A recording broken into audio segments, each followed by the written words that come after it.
O presidente da Câmara dos Deputados, Hugo Motta, está cada dia mais surpreendente. Na sessão que marcou os 40 anos da redemocratização do país, ele fez um discurso que levaria qualquer desavisado a acreditar que o Brasil vive hoje o auge de sua democracia, com plena liberdade de expressão e de crítica, respeito ao devido processo legal e ao Estado de Direito e harmonia entre os três poderes.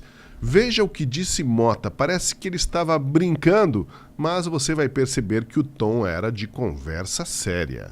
Nos últimos 40 anos, não vivemos mais as mazelas do período em que o Brasil não era democrático. Não tivemos jornais censurados, nem vozes caladas à força. Não tivemos perseguições políticas, nem presos ou exilados políticos. Não tivemos crimes de opinião ou usurpação de garantias constitucionais. Não mais, nunca mais. Naturalmente, alguém que está de olhos e ouvidos bem abertos para a realidade brasileira hoje deve estar se perguntando: de que nave espacial caiu esse Motta? Será que ele acabou de desembarcar de Marte, de Vênus ou de Plutão? Vamos lá, ele diz que não tivemos mais jornais censurados nem vozes caladas à força no país. Ops! O próprio inquérito do fim do mundo, o tal inquérito das fake news, que acaba de completar 6 anos, foi criado justamente após uma censura deslavada contra a reportagem da revista Cruzoé, que falava sobre o amigo do meu pai, ligando o ministro Dias Toffoli ao empreiteiro Emílio Odebrecht. Ora, quando isso estourou e a revista foi censurada, Motta já tinha 29 anos. Não dá para dizer que ainda estava de fraldas e não prestava atenção nessas coisas. Será que ele se esqueceu que em 2022 o STF deu a Alexandre de Moraes o poder de sozinho exigir a remoção de postagens e o banimento de contas nas redes sociais?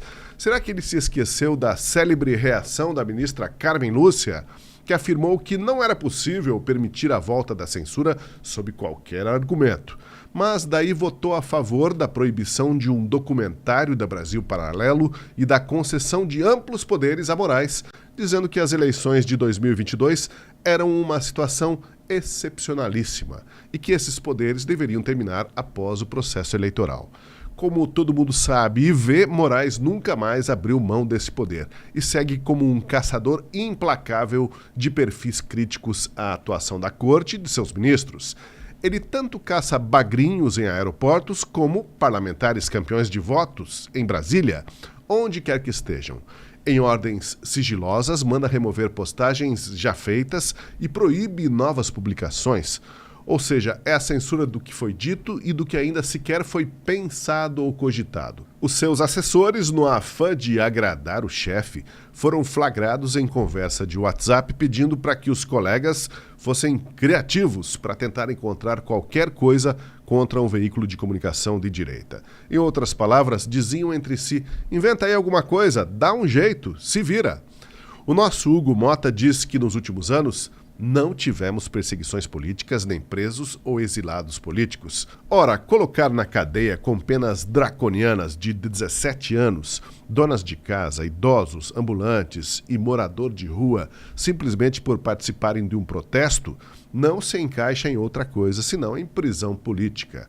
A forma das condenações feitas por atacado em julgamento virtual e sem individualização de pena é típica de republiquetas autoritárias e não de um país em que vigora o devido processo legal e o Estado de Direito. Motta diz que hoje não temos exilados políticos. Ora, o que são os manifestantes de 8 de janeiro que fugiram para a Argentina, para a Europa, para os Estados Unidos, por se recusarem a ser julgados de forma sumária por um tribunal altamente politizado? O que são os jornalistas que moram no exterior e que tiveram seus passaportes cancelados por Moraes, simplesmente por ousarem fazer duras críticas aos ministros e às instituições? Como escreveu o jornalista Glenn Greenwald, que já foi queridinho da esquerda, não há regime fascista que proteja a liberdade de expressão ou deixe de usar o poder da censura.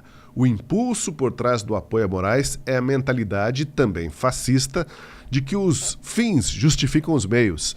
Essa lógica de que as ameaças são sérias demais para que as liberdades normais sejam permitidas parece ter sido abraçada por setores da mídia e da esquerda com medo do bolsonarismo.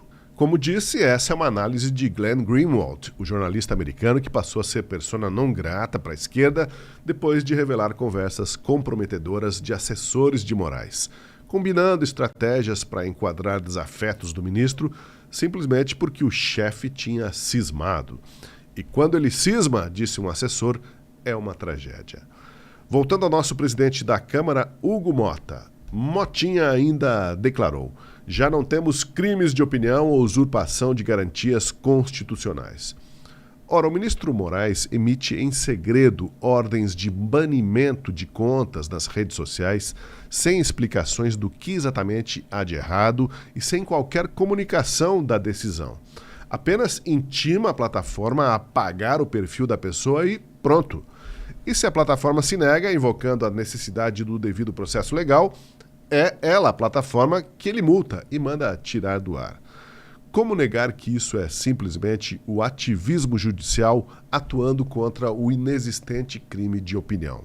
Estamos chegando ao ponto em que muitos brasileiros que discordam desse estado de coisas começam talvez a guardar suas opiniões para si, por receio de que, se manifestá-las, possam ser enquadrados por algum magistrado hipersensível a críticas. Perguntamos no início se o presidente da Câmara, Hugo Mota, tinha por acaso caído de uma nave espacial ou recém-chegado de Marte, para dizer o que ele disse sobre a realidade brasileira. Mas tem uma informação que mata essa charada. Ele não caiu de Marte na véspera da sessão solene da Câmara, em que disse aquelas groselhices sobre o Brasil ter deixado a censura para trás, para sempre. O Mota tinha comparecido a um jantar no apartamento de Alexandre de Moraes, em Brasília. Lá estavam ele, Alcolumbre, Geraldo Alckmin, o Procurador-Geral da República, Paulo Gonet, e outros 7 ministros do Supremo, entre outras autoridades. O jantar em si já é um despropósito, porque não se faz um convescote desses às vésperas do julgamento de um ex-presidente por suposta tentativa de golpe. Na atual conjuntura do país, quem se importa? Julgadores e acusadores se confraternizando, fazendo brindes e vivas. E lá estava Mota. Como se vê, a doutrinação foi forte, afinal o presidente da Câmara saiu do jantar falando como um marciano de verdade.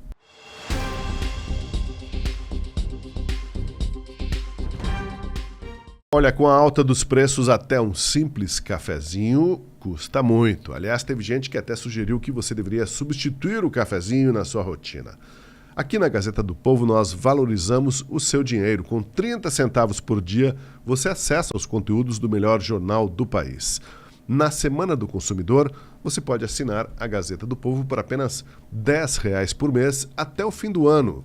Portanto, aproveite essa oferta. Acesse gazetadopovo.com.br/oferta ou escaneie o QR Code na sua tela.